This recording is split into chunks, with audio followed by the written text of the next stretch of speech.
Please subscribe to my channel and do hit the bell icon. Hello to all dear students.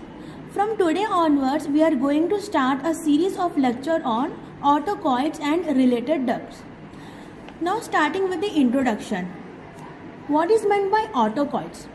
Autocoids is derived from a Greek word where autos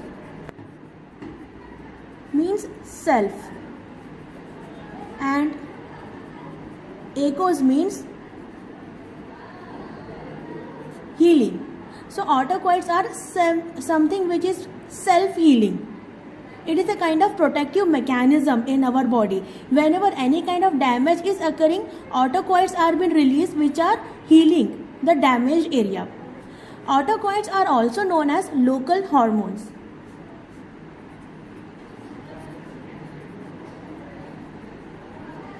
They are also known as local hormones. They are not actually hormone, but they are said to be local hormone. The reason behind that is because the cell from which these autocoids are being released, after getting released, they are acting on the almost neighboring cells or the cells which are immediately nearby to these cells from which they are getting released. So for this reason, they are also known as local hormones. Now just imagine there is a tissue. Suppose this is any tissue of your body. When we are stimulating this tissue, now what kind of stimulus has been applied? This stimulus can be any kind of damage like insect bite or snake bite or any kind of physical injury or chemical injury. It can be any kind of food allergy. So such kind of stimulus is applied on this particular tissue. So obviously this tissue will produce a response, and that response can be redness, pain,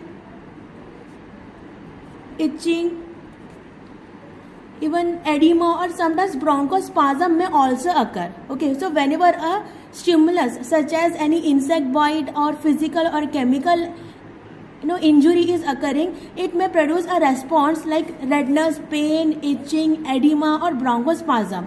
So why these response has been produced? These are been produced because of release of some kind of substances, and those substances are mostly your autocoids. Okay. See, we know there are certain important substances in our body such as histamine and serotonin. These are active amides, and we know these both are neurotransmitters. These are neurotransmitters. Neurotransmitters means these both substances are supposed to be present in the neurons. But apart from this, these two compounds are also present in non-neuronal cells as well. Non-neuronal cells. And they are producing physiological and pathological activity as well. So these two are also an example of autocoids. Histamine and serotonin, they are neurotransmitters as well as autocoids. Okay, so whenever any stimulus is been applied and whatever response is produced, these responses are mainly produced because of autocoids. Okay, so autocoids, it is derived from a Greek word where autos means self and eikos means healing.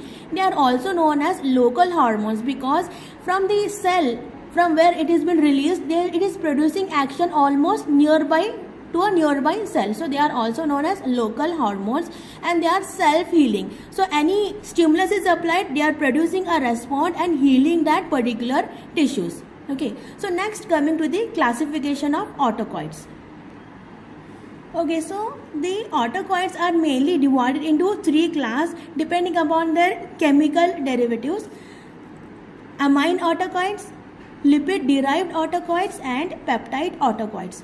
The example of amine autocoids are histamine and serotonin. Examples for lipid derived autocoids are prostaglandins, leukotrienes and platelet activating factor. And lastly, peptide autocoids. The examples are plasma kinins such as bradykinin and calidin and angiotensin. So one by one we'll start our discussion regarding these various autocoids.